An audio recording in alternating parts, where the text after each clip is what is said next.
Hello,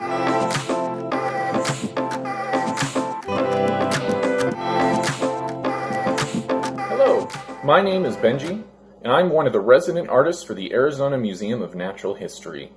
We're going to work together today in order to take some of the objects from our home and put them together into a craft that talks about how scientists work with artists in order to develop the best picture of the dinosaurs and other animals we dig out of the dirt.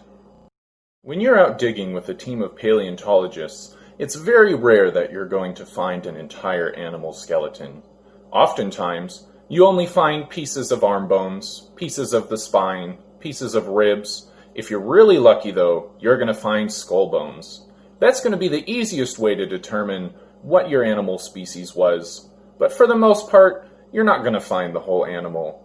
So what we're going to do tonight is pretend to be paleontologists in our own home. We're going to look around our kitchen, around our living room, anywhere you'd like, and we're going to find evidence of animal bones that we're going to put back together. As a paleontologist, it's your job to look around the area you're surveying and find objects that might come together as a skeleton. Go ahead and look around your room, your house, your kitchen, your bathroom, and see if you can find any objects that you can put together. Here, you can see the objects I chose to gather. I have my takeout box, I have some objects from my bathroom, and a little bit of imagination. Now that we have all our objects gathered up, let's go ahead and take our scissors, take our pencil, and let's start making our animal skeleton. Alright, to start making our animal, we start with a toilet paper tube that I'm going to squeeze in half. I'm going to start cutting out the jaw shape, and I'm going for sharp teeth. We're going to have a carnivore. I then cut it out, but I make sure not to cut the toilet paper tube in half. He ended up with a little horn, that's okay. I'm then going to poke a hole so we can get these scissors in to cut out some eyes. You'll see that we can leave this as a pretty 3D skull by not cutting it in half. Next, I'm taking this drink carrier, and I'm ripping out the bottom bit, which is just an interesting piece. We'll see if we use that later. I then am going to take my scissors and cut out the sides. Those look a lot like ribs to me, so we're going to use those for that purpose. I'm going to cut out a few. I had 2 drink carriers, so you see me go through one here. I'm also going to use our pencil to poke a hole through. The pencil is the same width as the straw that we're going to be attaching these to. So I'm going to go through and poke a hole through all of these that I cut out. I had 16 in total, I believe. So we're going to go through, finish that up. And there's our straw, lovely takeout straw. And we're going to slide them on, leaving some increments just like our ribs and vertebrae have.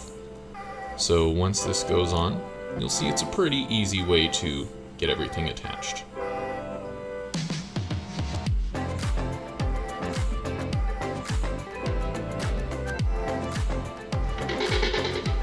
Next, we're going to attach the head by just cutting a little strip there that is going to slide into our straw and attach our head to our body. Next, we're going to take the bottom and these 2 dental picks. We're going to poke a hole because these look a lot like little arms to me, like little T-Rex arms. So we're going to cut a slot there again, and we're going to attach it through. I make a little space like a neck, and he's got some itty-bitty little arms now. Next, we are going to finish the animal, and he looks a little short now, but to me it reminded me a lot of an aquatic animal skeleton. So using my takeout box, I'm going to start cutting out the shape of a fin. Doesn't work out too well, so I just start ripping it through. Now, I tried not to use glue for this project, just because it's a lot easier if things can stick and attach, so just like before, just cut a little slip that puts the tail on. There we have our finished animal. So he has a horn, maybe for display or defense, some sharp teeth for eating meat. He also has some little fins and a tail to finish it all off. In my creation, I took a lot of imaginative liberties here. A lot of the times when you only have little bits of bones or little things you can work from, that's okay, as long as you make those guesses based off the science you understand.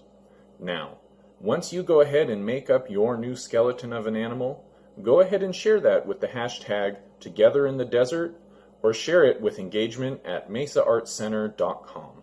And then you might get the chance to see your stuff displayed here in Mesa. Have a good night, and thanks for playing along.